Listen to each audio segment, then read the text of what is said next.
واحد الخرجه اعلاميه ديال السي بورزوق لاعب الرجاء البيضاوي والماس سابقا.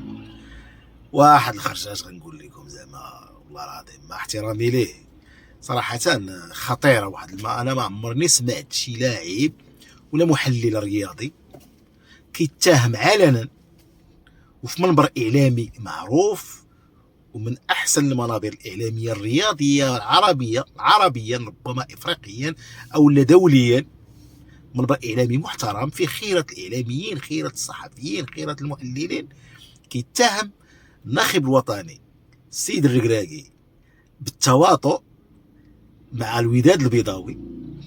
كيفاش كيتواطأ مع الوداد؟ هو انه ملي كيعيط على 3 اللاعبين للمنتخب الوطني وما كيدخلهمش يلعبوا، راه يعني داك الشيء راه مبيت من السيد الركراكي باش الوداد تاجل ليه المقابله ديال البطوله ويرتاحوا اللعابه، وبالتالي الوداد تكون بخير وفريش وتربح الماتشات وتحيح وكذا.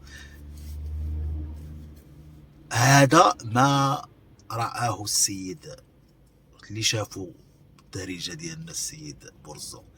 وهذه السي بورزوق هذه راه تهمه خطيره. ملي كنقولوا مدرب كيتواطأ مع نادي يعني راه مدرب فاسد بهذا المعنى، مدرب فاسد او لا اطار وطني فاسد.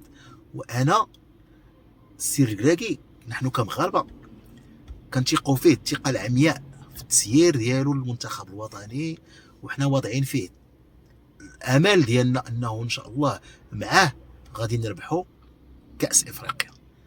السي بورزوق بهذا الاتهام ديالك هذا راه الا السي الركراكي تابعك قانونيا راه يربحك، واخا ما كنفهمش في القانون. يعني انا كمواطن مغربي راه ما يمكنش غنتهم مواطن بحالي انه شفار او لا فاسد او لا هادي ولا ما عنديش دليل، ما عنديش دليل نخرج وفي منبر اعلامي كما قلت منبر اعلامي كبير.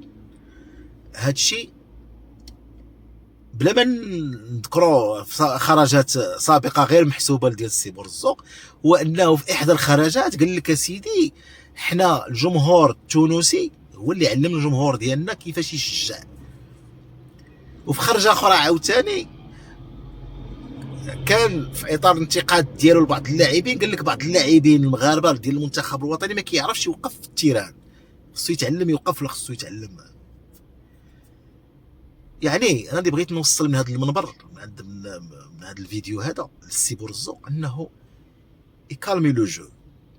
راه داك الحماس قدام الكاميرا راه تيرجع بالبروده، ديك سخونيه الراس الانسان تيبغي يعبر. وهذه انا عارف بان راه هذيك الهضره كتقال في القهاوي، تقول مع صحابك، تقال مع شي واحد جد مقرب، ولكن باش تقال علنا وفي منبر كما قلت كبير راه غير مقبوله بالمره.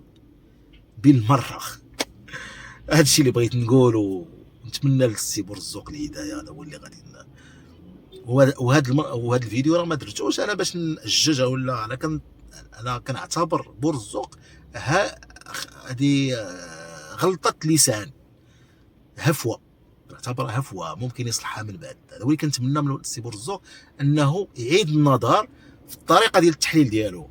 لاعب سنانه طاحوا في الكره لا شك في ذلك، ولكن على مستوى التحليل تيتحمس وتيجيبها فمه وقول، وماشي في صالحك السي بورزوق. هادشي اللي بغيت نقول، والسلام عليكم.